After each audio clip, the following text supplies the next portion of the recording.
When I say this, y'all say went well this, went well this, went well. Or did it? It did not. Y'all, welcome back to Abbott Elementary Recap. I'm trying to keep it as short as possible. Welcome to AAB TV, y'all. Let's get it. Alright, y'all. So this episode, I don't know if I said it about the first and the second episode, y'all, but this episode was so freaking funny.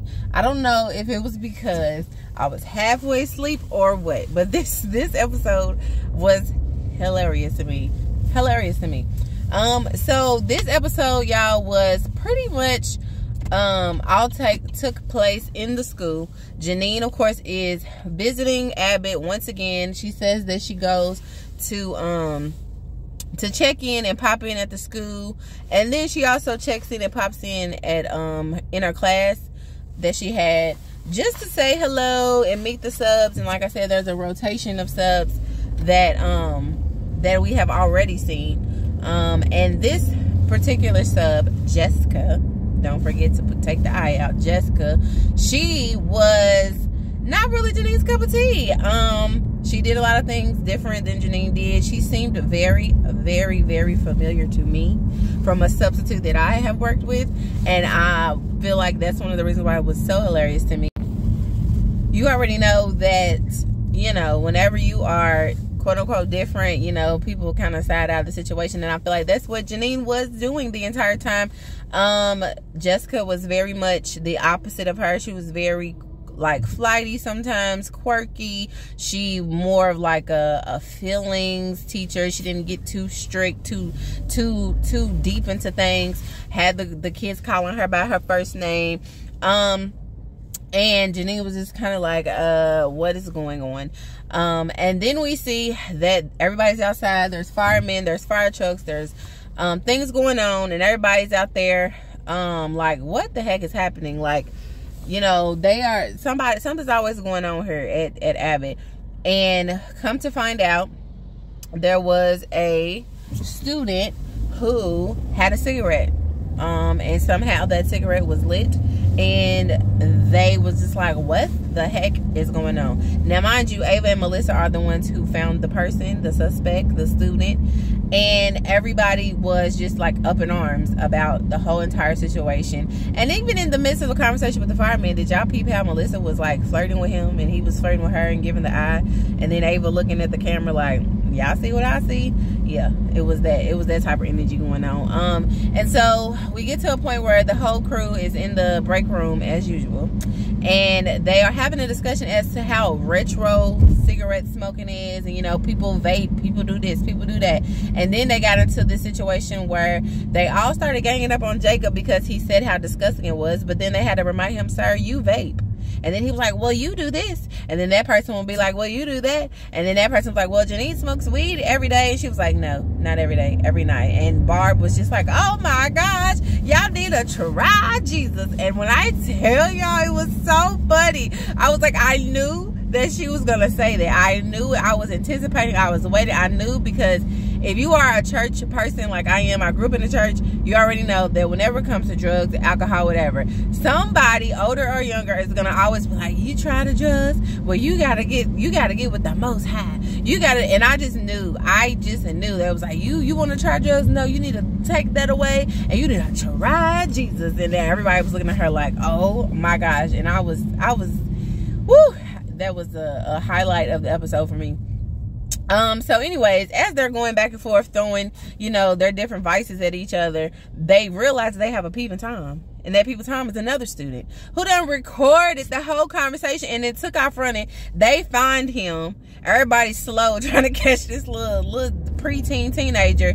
Finally catch up with him, and they're begging him like, you know, let me see your phone and let me do that. He's like, y'all, it's already done. As fast as y'all was talking, is just as fast as I uploaded it. And so their whole entire tea for each and every one of them was spread across the entire school in seconds. And as they went throughout the day, the kids was teasing them, joking on them, being sarcastic. I remember Janine walked down the hallway, and was like, hi, to one of the students. And then he walked away and said, I bet you was. And I was like, oh my God. All right, y'all. So now that the cat's out the bag, all the teachers' tea is plastered all around the school and on the internet. They are trying to rally together to figure out how they can fix this situation. And so after being called a crackhead and dope fiends by Mr. Johnson, they decide to ask Janine, basically, like, because you are with the district, girl, what we gonna do? How can we fix this? So we end up having another fade assembly. And if y'all are not familiar with the first and second season, I believe fade is basically like the DARE program to keep kids off drugs. And what's his name, Tariq, he was one of the people who was like the representative that would come and have like a little concert, and he would get the kids at Abbott hype, right? And so there was a situation to where he didn't work for them anymore, and so they sent the replacements.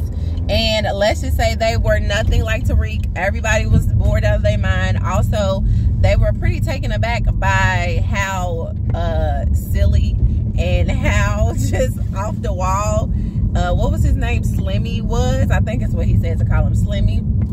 When I tell y'all, the dancing, the spoken word, all of it, just his whole swag, it was like Tariq, but like times 1,000. It was so much more sillier, so much more like awkward, so much more off the chain. And that is one of the reasons why I said that this episode is one of my favorite ones, because if I could, I would have rewound it over and over and over so that I could remember his entire spoken word piece and do the dances right along with it. I said the casting for the show is amazing. It's amazing, y'all. It's amazing. I love this show. I don't care how short it is.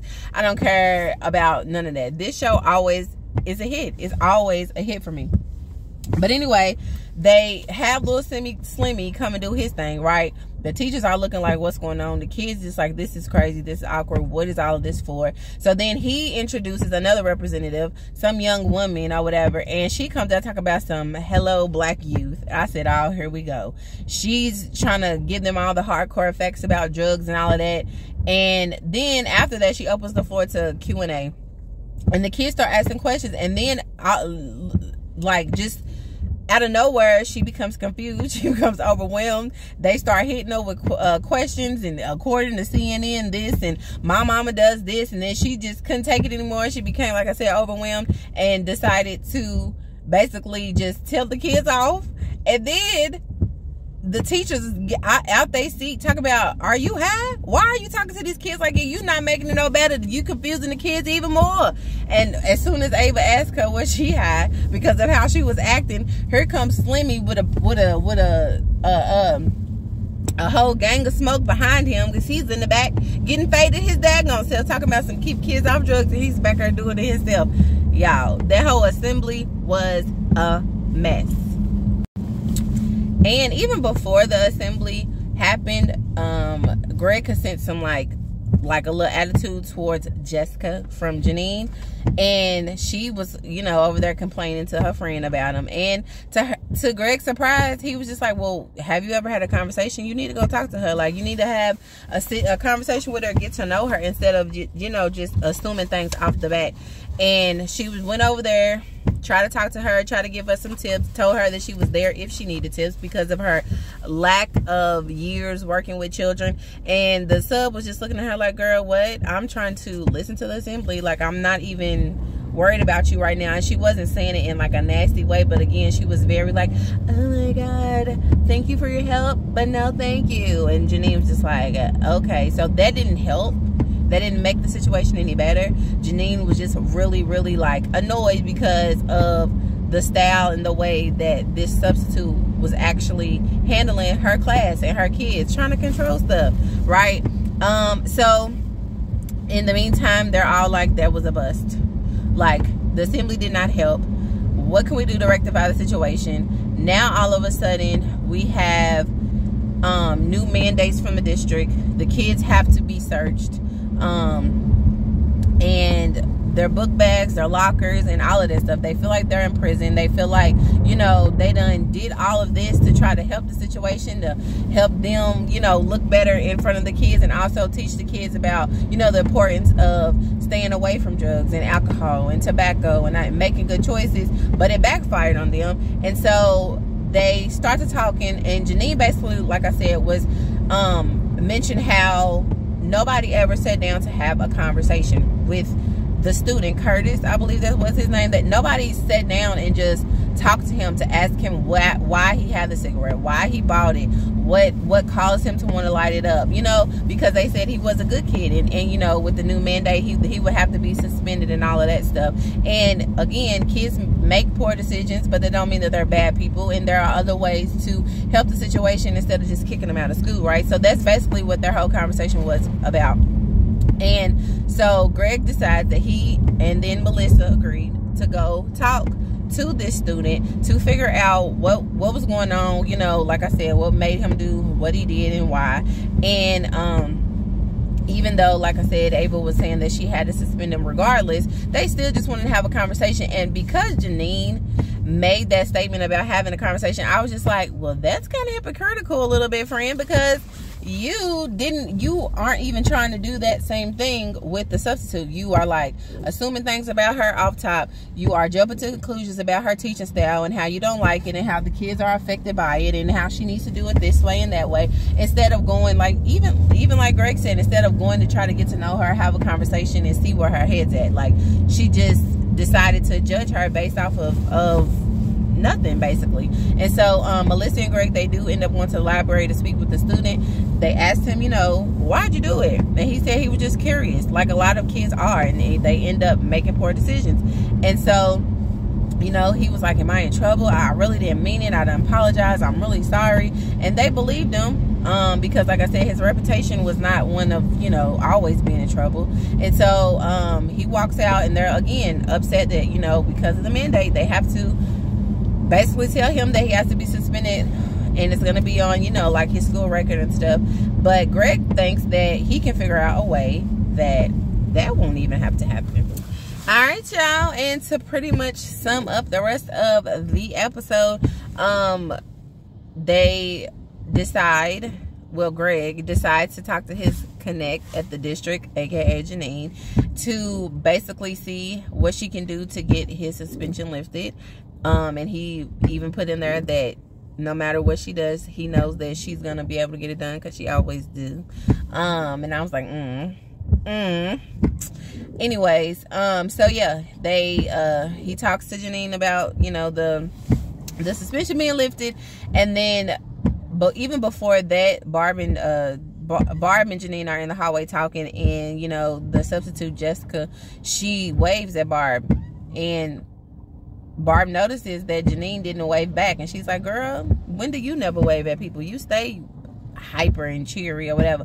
And she was just like, you know, I really don't like her. You know, I really try to talk to her and tell her that I was there for her, and because, you know, she has my class, and I don't like how she does things, and, you know, she's different than me, and, you know, she's got the kids teaching this and she's teaching that. And Barb was looking at her like, now, mind you, how could you forget that even when you first started, you taught differently than I did, but I've grown to respect that, just like you have to grow to respect the fact that this substitute teaches differently than you. And even then, all teachers have different styles. All people are different, you know what I'm saying? And nobody basically can do things your way. You can't do it their way, but it all has to be a respect factor.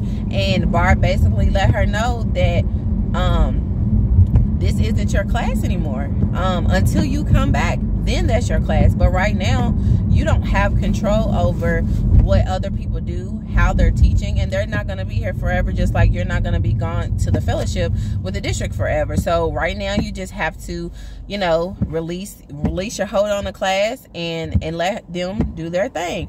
And that kind of let the light bulb go off in Janine's head. So she wanted to go and apologize to the substitute. But the substitute kind of like looked at her like, apologize to me for what? I don't ever remember us having no type of, you know, interaction, no type of like beef. So thank you, but no thank you. Whatever it is, I accept. And then she just like, okay, toodles, bye. I'm not even going to be here long. So I'll see you later.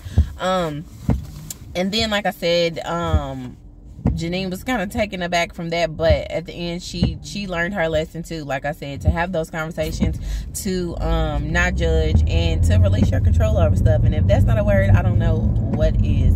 And then we hear Greg close the episode with his thoughts on the entire busy week at Abbott Elementary, from the fire to the smoking to the assembly to them being recorded to their tea being, you know, brought all around the social media and internets and school. And he said, you know, he hates the fact that that teachers cannot really be open and say a lot that they want to say to children due to, you know, rules and regulations and all of that stuff. But at the end of the day, that doesn't mean that they can't still be there for their children or their students, or be there for one another. And once people have an open mind, you are able to learn new things because and change your attitude behind things, and realize that at the end of the day, we all have some of the same things in common. We can learn from each other, and that's what's most important. And I was like, yeah, that is very, very true. Like I said, it was a word for me especially. And we also see at the end that they are trying to help Jacob get rid of his vape, and then he jumps into the garbage can afterward. So that didn't work. And then he also decides, you know what, he let us know about the struggles he's been having with quitting. You know, he tried the gum, he tried this, he tried that. So he decides to buy something that was $200, and let's just say it was a waste of money and a waste of his time. So if you watch the episode, or if you're going to watch the episode after this, just wait till you see what he got. Because I was just like, are you serious? You got like he said. And all in all, like I said, this is one of my favorite episodes. Even though this is only episode 4, it was freaking hilarious, y'all. I loved it. I loved it. I loved it. And that's the recap. And that's that on that. I'm about to go in the house. I just got off of work with my kiddos. So I hope you guys enjoyed the recap. I hope I didn't forget anything. I tried my hardest to keep it as short, sweet, and simple as I could. Once again, thank y'all so much for watching, and I will see y'all next week. Peace.